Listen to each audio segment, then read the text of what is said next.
Let's go. Hello everyone, welcome to the another episodes of Gyan Jara Hatke series of evolution classes. Let's evolve to success. In this video, we are going to talk about the locust attack, why it is happening, and what are the ill effects of this locust attack, and why it is happening in this time of the year. So, without wasting any time, let's roll the intro.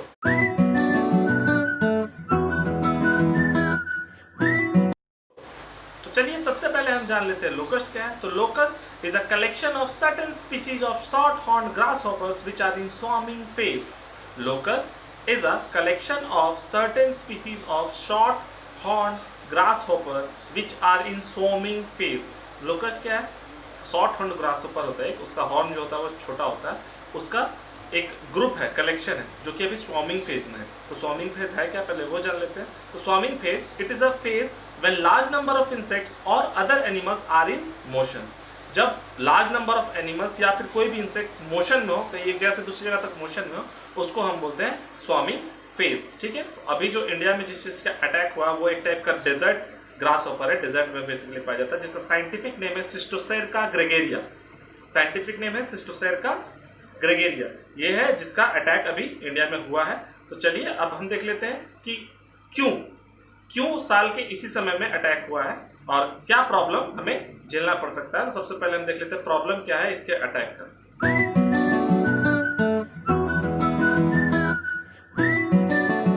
तो अगर हम बात करें कि what are the problem that we are going to face due to this locust attack, तो उसके लिए हमें समझना पड़ेगा इनका फीडिंग हैबिट के बारे में। तो देखिए, प्रॉब्लम सबसे मेन ये है कि इन्हें जो भी चीज ग्रीन दिखाई देता है वो खा जाते हैं। ठीक है, whether it is herb, shrubs और ट्रीज, चाहे छोटे पौधे हो, चाहे मीडियम साइज प्लांट हो, चाहे बड़े पौधे हो, इन्हें जो भी ग्रीन दिखाई देता है ये उसे खाना शुरू कर देते हैं और ये अपने साइज, अपने वेट के बराबर खाना खा सकते हैं। ठीक है, तो प्रॉब्लम ये है कि माना जाता है साइंटिफिकली, अगर 1 स्क्वायर किलोमीटर का इनका ग्रुप है, झुंड 1 स्क्वायर किलोमीटर का, ठीक है, तो वो एक दिन में 35,000 लोगों का जितना खाना है उतना खा जाते हैं। ठीक है, तो हमारे इंडिया में अगर इतना बड़ा तादाद में इनका अटैक हो रहा है तो फूड क्राइसिस से हमें गुजरना पड़ सकता है। ठीक है, तो 1 स्क्वायर किलोमीटर का अगर इनका ग्रुप है तो ये 35,000 लोगों का जितना खाना है उतना एक दिन में ये खत्म कर सकते हैं।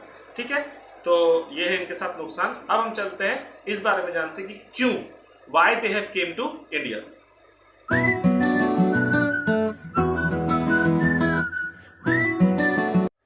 Now why they have came to India, इस सवाल का जवाब आपको क्लास 7, क्लास 8, क्लास 10 और क्लास 12 के बुक में मिल जाएगा और आप सही गेस कर पा रहे हैं। The answer is reproduction. ठीक है, they have come here to make babies. ठीक है, उन यंग वंस प्रोड्यूस करने के लिए आए हैं। ठीक है, तो होता क्या है, जो ड्राई एरिया होता है या फिर आप बोल सकते हैं सैंड, इनके लिए बेस्ट होता है एग ले करने के लिए। ठीक है, और जो ग्रीन वेजिटेशन होता है ये इनका बेस्ट होता है होपिंग के लिए। ठीक है, होपिंग क्या है, जब एग में से यंग वन निकलता है उसको निम्फ बोलते हैं। निम्फ से एडल्ट विंग्ड मॉथ तक पहुंचने में, मतलब इनके पास जब तक पंख पहुंचेगा, जब ये निकलते हैं एग में से, तो उसको बोलते हैं निम्फ। और उसके बीच में फिर स्टेज ऑफ डेवलपमेंट होता है, उसके बाद वो पहुंच पाते हैं विंग स्टेज तक, जब वो उड़ पाए। तो इस स्टेज को हम बोलते हैं होपिंग स्टेज। तो इस स्टेज में जो ग्रीन वेजिटेशन होता है वो सबसे बेस्ट होता है इनके न्यूट्रिशन के लिए, ताकि ये बड़े हो पाए। ठीक है, तो बेसिकली अगर इंडिया में देखा जाए तो ये एग्स जो देंगे वो राजस्थान में देंगे। अब बात ये है कि एक जो लोकस्ट होता है वो एक बार में 80 से 100 अंडे देता है, 80 to 100 एग्स। ठीक है, और एक ब्रीडिंग साइकिल में इनका जो पॉपुलेशन है वो 20 टाइम्स इंक्रीज हो जाता है। ठीक है, मीन्स आप ऐसा कह सकते हैं कि एक लोकस से 20 लोकस यंग वंस प्रोड्यूस हो सकते हैं टोटल। ठीक है, तो 20 टाइम्स इनका जो अमाउंट है वो इंक्रीज कर जाता है एक ब्रीडिंग साइकिल में। ठीक है, तो अब हम देखते हैं ये प्रॉब्लम अराइज क्यों हुआ, क्योंकि आप जानते हो कि ये लोकस्ट अटैक तो हर साल होता है, तो इस साल इतना मीडिया में ये ट्रेंडिंग क्यों है, क्या है इसमें इतना ज्यादा खतरनाक जो पहले के सालों में नहीं हुआ, और इसे पिछले 27-28 सालों का सबसे बड़ा लोकस्ट अटैक क्यों माना जा रहा है, क्या है इसमें मेन कारण, उसके बारे में हम जानते हैं।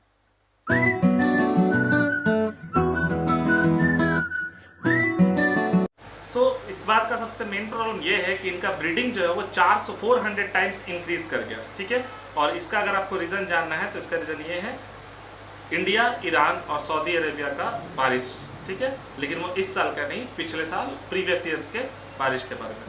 तो हुआ कुछ यूँ कि पिछले साल इंडिया में जो रेनी सीजन था वो थोड़ा जल्दी आया, मीन्स मई के एंड तक आ गया, और ये ज़्यादा देर तक रुका, मतलब बारिश का थोड़ा जो मौसम था वो नवंबर दिसंबर तक पूरे इंडिया में रुका, जिसके कारण हुआ क्या इनको ज़्यादा टाइम मिल गया ब्रीड करने का। तो होता क्या है, एक बार ब्रीड करने में इनका जो अमाउंट है वो 200 गुना 20 टाइम्स होता है। फिर से अगर ये ब्रीड कर जाएंगे तो उसी पॉपुलेशन के अंदर, तो उनका जो पॉपुलेशन है वो 400 गुना होगा, और फिर जो होगा ब्रीडिंग तो इनका पॉपुलेशन 1600 गुना हो जाएगा। तो पिछले साल इंडिया में हुआ क्या, 2019 का बात कर रहे हैं, तो इन लोग का जो ब्रीडिंग हुआ वो 3 बार हो गया लंबे समय का रेनी सीजन के कारण। ठीक है, रेनफॉल सीजन जो होता है, रेनी सीजन इनके लिए सबसे बेस्ट होता है एग्स ले करने के लिए। ठीक है, तो इनका अमाउंट जो है वो 1600 गुना हो गया। ठीक है, फरवरी तक आते आते ये लोग इंडिया में ही थे, और फरवरी के बाद ये लोग चले गए उस रीजन में, थोड़ा सा वेस्ट एशिया में। ठीक है, अब क्या हुआ, जब ये वहां पर पहुंचे तो ईरान में क्या होता, जब ये लौटे यहाँ से 3 बार ब्रीड करने के बाद, जब अपना नंबर बहुत ज़्यादा बढ़ा लिए थे और फरवरी तक आते थे ये थोड़ा सा कमज़ोर भी हो गए थे, तो ये लोग लौट गए। और ईरान में क्या होता है, जनवरी फरवरी में रेनी थोड़ा सा सीजन होता है। ठीक है, तो ईरान में इन्होंने ब्रीड किया और जितना अमाउंट यहाँ से लौटा था उसका भी ये लोग 20 टाइम्स होकर के ईरान से लौटे। ठीक है, तो ईरान में क्या हुआ, एक बहुत बड़ा झुंड बन गया इनका। और मिड 2018 में सऊदी अरेबिया में भी बहुत ज़्यादा साइक्लोन और बहुत ज़्यादा बारिश हुआ था, जिसके कारण इनका नंबर बहुत ज़्यादा, इतना ज़्यादा इंक्रीज हो गया कि इनका झुंड इतना ज़्यादा बन गया कि ये लोग झुंड जो है वो 2 एरिया में अलग अलग बट गए। मतलब तो 2 स्वयं बना इनका अफ्रीका मिड 2018 में अरेबिया में, सऊदी अरेबिया में। एक स्वयं जो हुआ वो अफ्रीका की तरफ गया, और अभी माना जा रहा है इन्होंने अफ्रीका में इतना तबाही मचाया कि अभी अफ्रीका जो है लास्ट 25 ईयर्स का सबसे बड़ा फूड क्राइसिस से जूझ रहा है। ये एरिया अफ्रीका का वैसे भी फूड क्राइसिस से जूझता था, लेकिन इस स्वयं के अटैक के कारण सबसे बुरा हाल है वहां पे फूड क्राइसिस के मामले में, और ये माना जा रहा है कि इंडिया में भी होगा। तो एक होगा, एक स्वयं तो बड़ा साउथ अफ्रीका मतलब अफ्रीका की तरफ, एंड दूसरा स्वयं जो है वो बलूचिस्तान और ईरान और बलूचिस्तान होते हुए, बलूचिस्तान जो अभी पाकिस्तान के अंडर में है, उससे होते हुए अभी इंडिया में पहुंचा है। ठीक है, तो चलिए अब हम देखते हैं अपने वीडियो के अगले सेक्शन में कि हमारी गवर्नमेंट्स क्या कर रही है इससे बचने के लिए।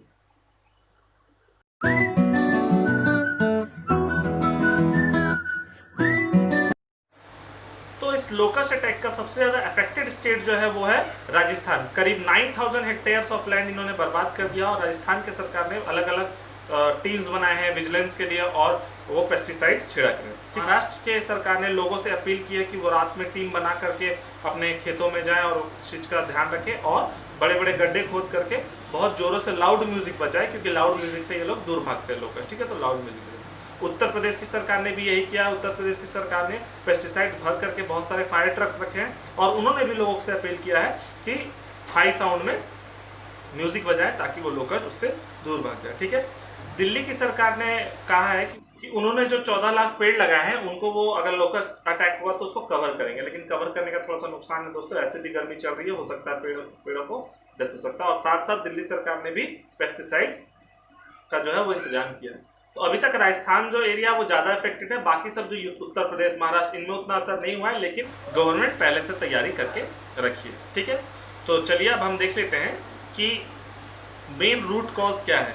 ठीक है, और क्या ऐसा लोकस्ट अटैक इससे पहले भी कब कब हुआ है। तो देखिए, लोकस्ट अटैक जब बहुत ज़्यादा खतरनाक स्वार्मिंग फेज में आ जाता है उसको हम बोलते हैं प्लेग। जब बहुत ज़्यादा डिस्ट्रक्शन होता है तो उसको प्लेग बोलते हैं। ठीक है, तो 1962 में, 1978 में और 1993 में बहुत बड़ा प्लेग आया था, जिसमें 10 लाख से लेके 5 करोड़ लोगों तक की खाने की बर्बादी इन्होंने की थी। ठीक है, तो पहले भी प्लेग आया है 1962 में, 1978 में और 1993 में, और ये 27 सालों के बाद अब तक का सबसे खतरनाक लोकस्ट अटैक है।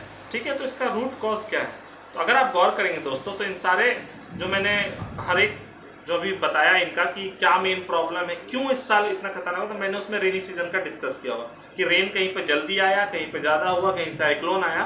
तो आप ये देख सकते हैं इसका जो सबसे मेन रीज़न था वो है क्लाइमेटिक चेंज। इस क्लाइमेटिक चेंज के कारण जो है इनका ग्रोथ जो इतना ज़्यादा हुआ, इनको ये मौका मिल पाया कि ज़्यादा से ज़्यादा ब्रीड कर पाया और इनका नंबर बढ़ता गया। ठीक है, तो आप एक रूट कॉज क्लाइमेटिक चेंज को मान सकते हैं। तो ये बात यहाँ पे प्रूव होता है कि हमारे किए हुए कर्म हम ही पे घूम करके आते हैं। हमने जो क्लाइमेट को नुकसान पहुंचाया वो क्लाइमेट कहीं ना कहीं नेचर एक दूसरे से घुमा फिराकर हम तक पहुंचाता ही पहुंचाता है। ठीक है, तो इस सब चीज़ों पे हमें क्लाइमेटिक चेंज पे ज़्यादा ध्यान देने की जरूरत है, हमें भी और हमारे गवर्नमेंट को भी। ठीक है, तो आज के लिए बस इतना ही, और आप हमें कमेंट में हमारा काम अगर पसंद आता है तो कमेंट करके हमें बता सकते हैं, और कमेंट में आप हमें चाहे तो हम कौन सा वीडियो बनाए उसके बारे में सजेस्ट भी कर सकते हैं, ताकि हम आपके कमेंट्स में से लेकर के अगला वीडियो उस पर बनाए। और लाइक करें, शेयर करें, सब्सक्राइब करें। Till then good bye.